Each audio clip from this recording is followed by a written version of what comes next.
লাউ শাক রান্না করব। আমি জিরা বেটে নিছি, এখন একটু কাঁচামরিচ বেটে নিব।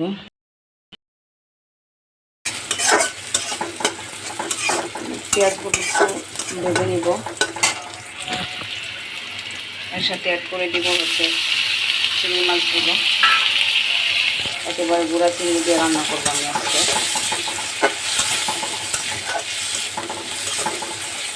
তো আমি এগুলো ভেজে এটার সাথে মশলা অ্যাড করবো। যেগুলো একটু ভাজা হয়ে আসলে আমি এটার সাথে দিয়ে দিব হচ্ছে হলুদ, ধনিয়া আর হচ্ছে লবণের গুঁড়া, লবণ, হলুদ আর ধনিয়া গুঁড়া, ভুল হয়ে গেছে কথায়। তার সাথে দিব হচ্ছে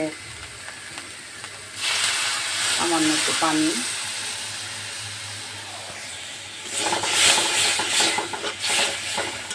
এবং এটার সাথে আমি অ্যাড করব হচ্ছে পেঁয়াজ, কাঁচামরিচ বাটা আর সাথে জিরা বাটা।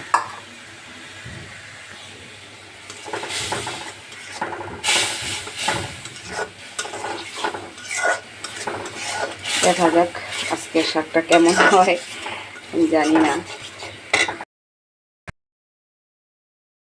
এই যে এটা যখন মশলা এইভাবে ছেড়ে আসবে, তেল ছেড়ে আসবে মশলা থেকে,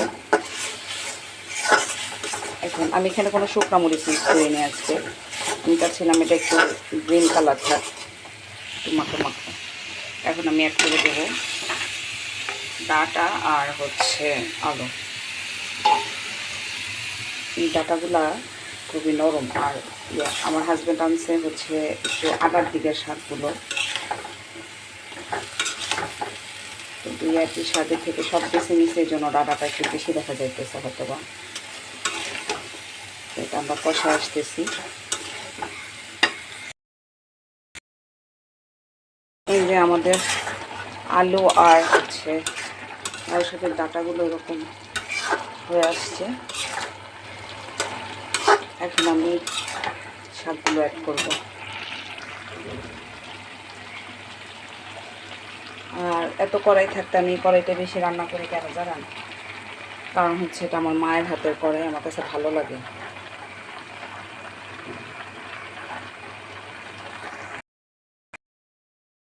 আমার শাকের ফাইনাল লুক এটা। আর একটু ঝোল টানলে আমি অফ করে দিব। জানি অনেকেই রান্না করতে পারেন, আমি অনেক বেশি ভালো পারি না। বিশেষ করে লাউ শাকটা আমার বেশি ভালো হয় না, আমার কাছে মনে হয় আমার মার মতো হয় না। তারপরও ট্রাই করলাম। আমি আমার মা এভাবে রাঁধে না, যদিও আজকে শাকিলা দেখে থাকলে শাকিলার স্টাইলে রান্না করছি মনে হয়, তাই না শাকিলা? সবাই ভালো থাকবেন। আসসালামু আলাইকুম।